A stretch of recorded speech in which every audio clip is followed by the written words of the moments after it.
welcome to the Sally Paradise YouTube channel, where I talk about books and other things I feel like talking about, because it is not about what you know, but how you feel about what you know.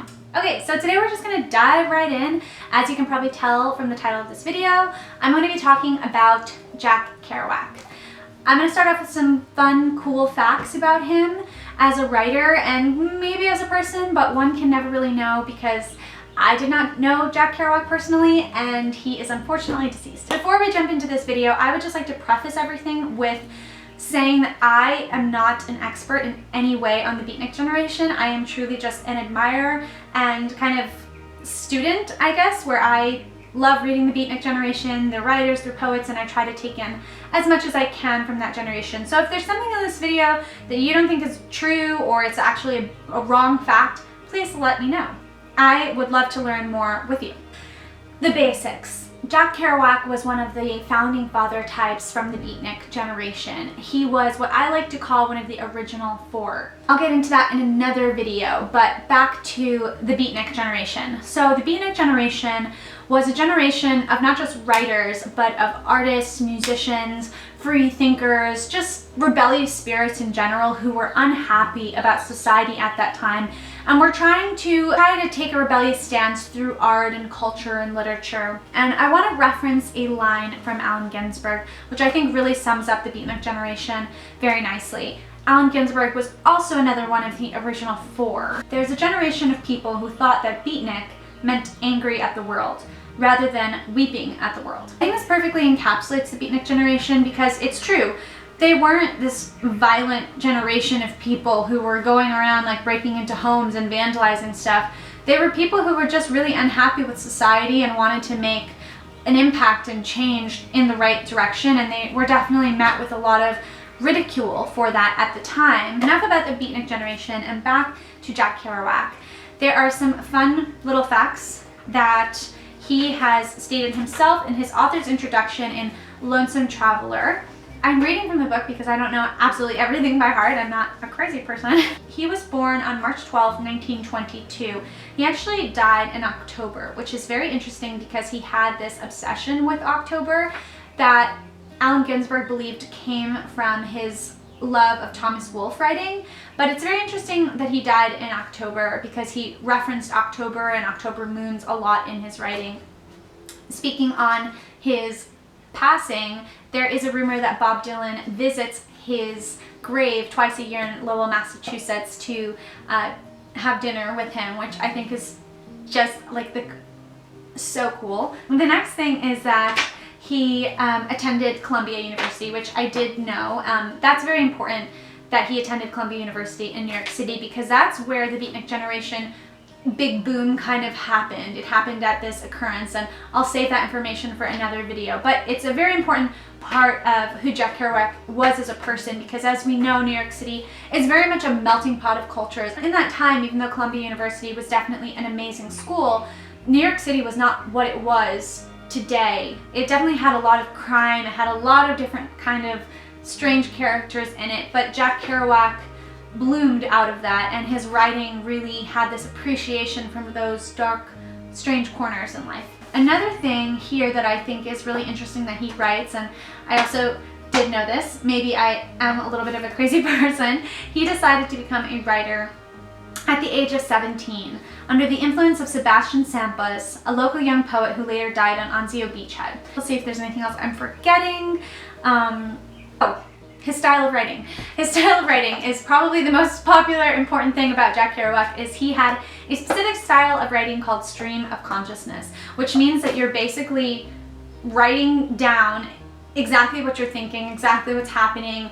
It's kind of like an exercise that you do in school when your teacher's like, okay, you have 5 minutes, just write something. But that exercise turned into Jack Kerouac's entire style. Not for every single book, but it's definitely there even when it's not. One of his most popular books was called On the Road, which he wrote in 3 weeks at the age of 27.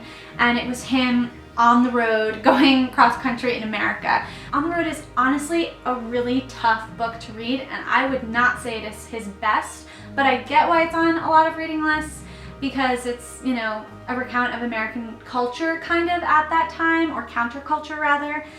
It's very dense. It's not my favorite, but if it's yours, that's cool. I get it. You're a purist. I love that about you. Okay, so I think that we've covered a couple of fun facts. Hopefully you're still with me and you're not like really bored yet. Now I'm going to go into some of the writing tips that Jack Kerouac left behind.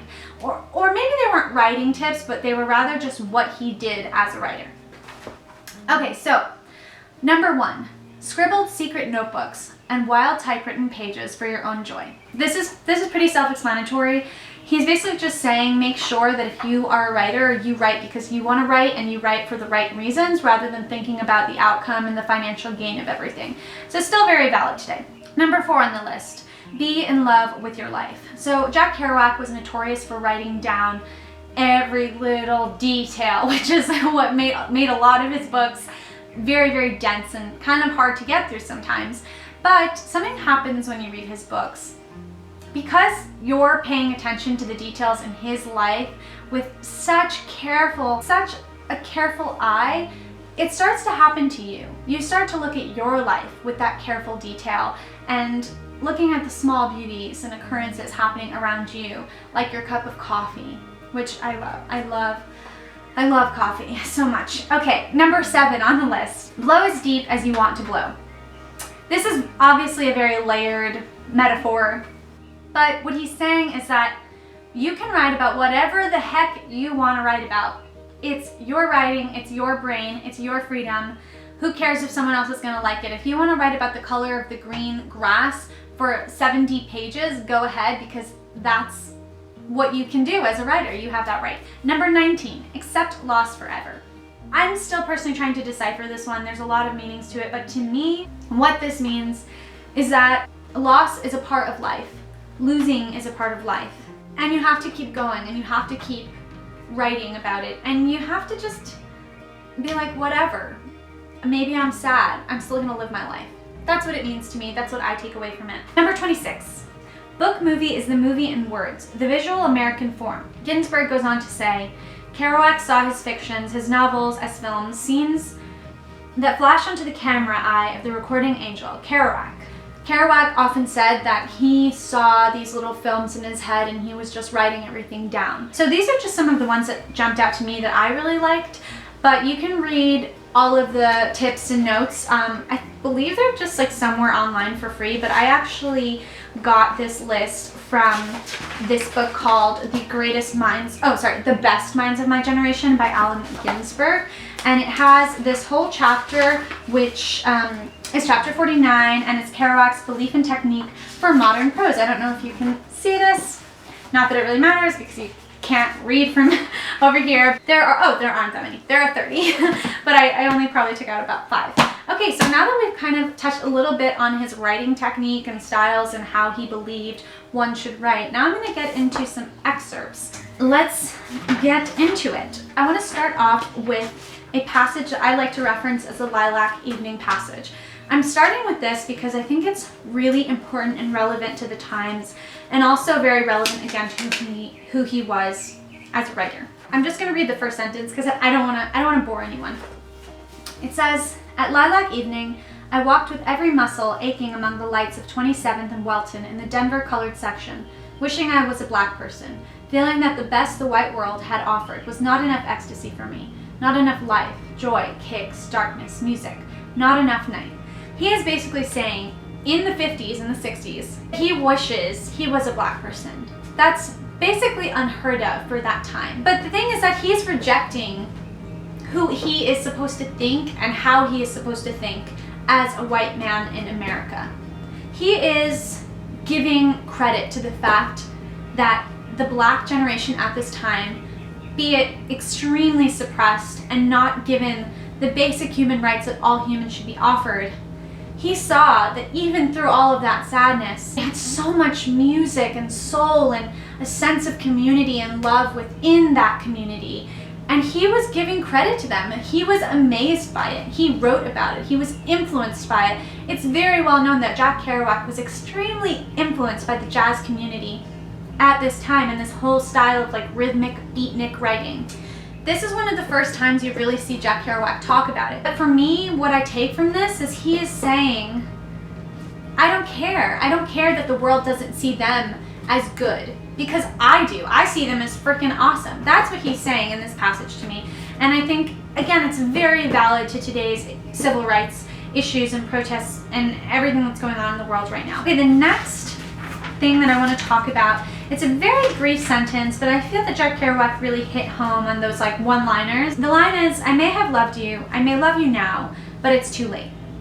I think this really speaks to what a romantic Jack Kerouac was, not just in his writing, but in his personal life. He really longed for love and acceptance, not just from his peers, but from the women in his life. You can see his tender heart peeking out in moments like this.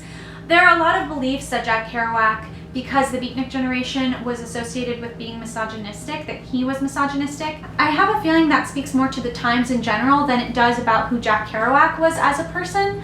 Because if you read his writing, you really don't get that misogynistic gaze from his writing. I think you get it a lot from Bukowski, who was like, ugh, you know, I used to like his stuff and now it's kind of hard for me to read once you know. But when I read Jack Kerouac, I never come across that kind of style and attitude towards women.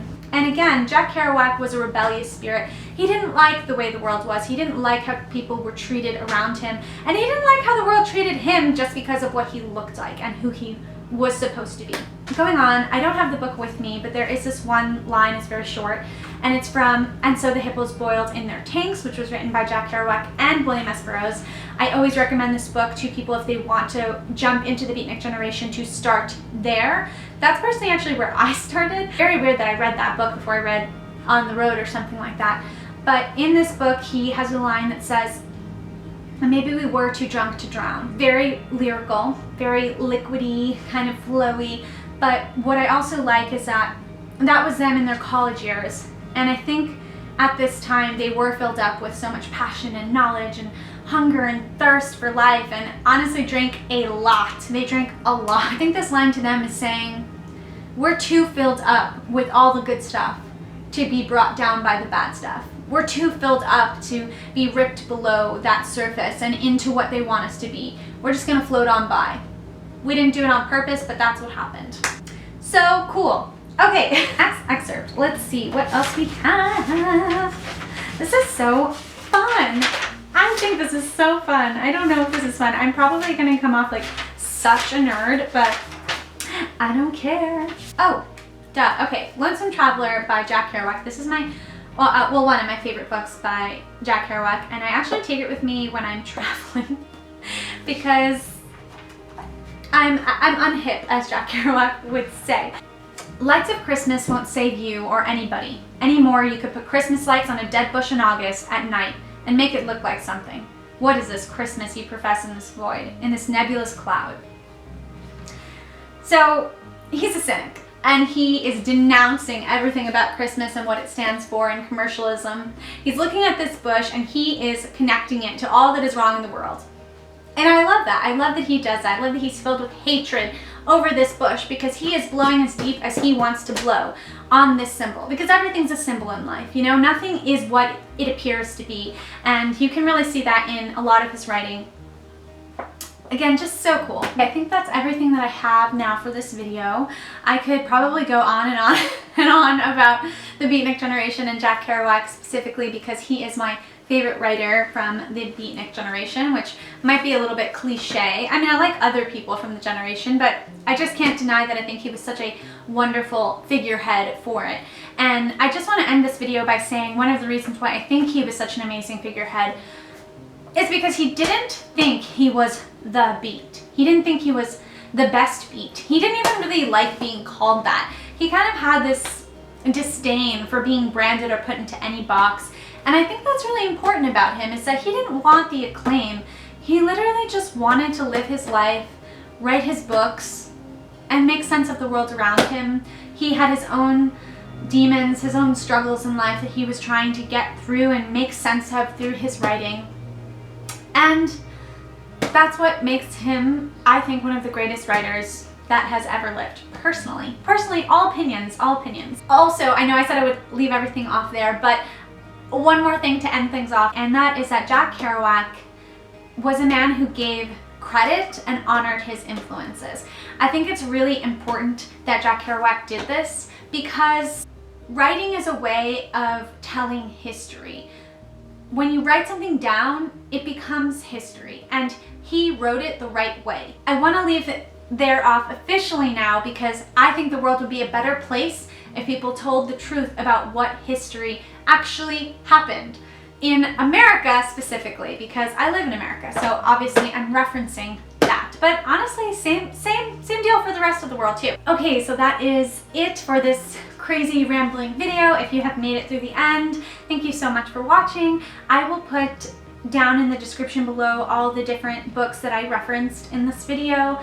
And if you have any comments or questions or want to chat about the Beatniks or Jack Kerouac, please leave a comment below and I will definitely answer it. And also give this video a thumbs up if you are able to. Okay, thanks for watching and I will see you on the next video.